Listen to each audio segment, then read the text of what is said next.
ולכן אני אומר לתושבי עזה, אני מנצל את ההזדמנות הזאת ותקשיבו לי טוב, ראו הוזהרתם, צאו משם.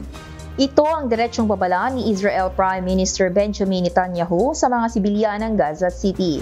Ito ay kasunod ng mga airstrikes ng Israel na nagpatumba sa mga gusali kabilang ang Al-Ruya Tower. Ayon sa Gaza Civil Defense, hindi bababa sa 39 ang nasawi, kabilang ang 25 mula sa Gaza City dahil sa mga pag-atake ng Israel. Sagot ni Netanyahu, ito ay pagganti ng kanilang puwersa matapos ang nangyaring pamamaril sa Jerusalem kung saan 6 ang nasawi. Giit ng punong ministro, hindi sapat ang pagpatay lamang sa mga asalarin. שני מחבלים מתועבים באים לתחנת אוטובוס, יורים באוטובוס, רוצחים 6 מאזרחינו היקרים. Aniya, target din ngayon ng Israel ang mga tinatawag nilang pugad ng terorismo sa iba't ibang lugar ng Gaza.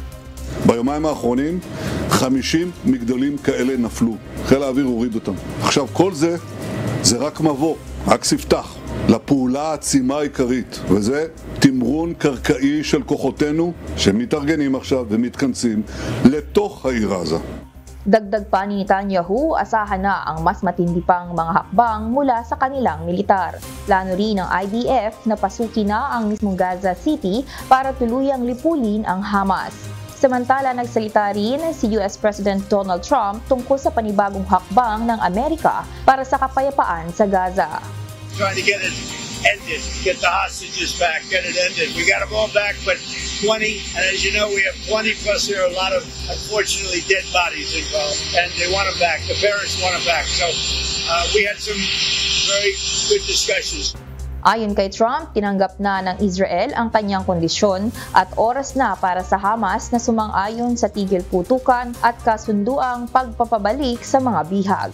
Habang patuloy ang opensiba ng Israel, nananatiling nakabitin ang kapalaran ng libu-libong sibilyan sa Gaza City na ngayon ay humaharap sa mapanganib na digmaan. Nirisa Dando, UNTV News and Rescue. Diyos ang aming sandigan, serbisyo publiko ang aming pinahahalagahan.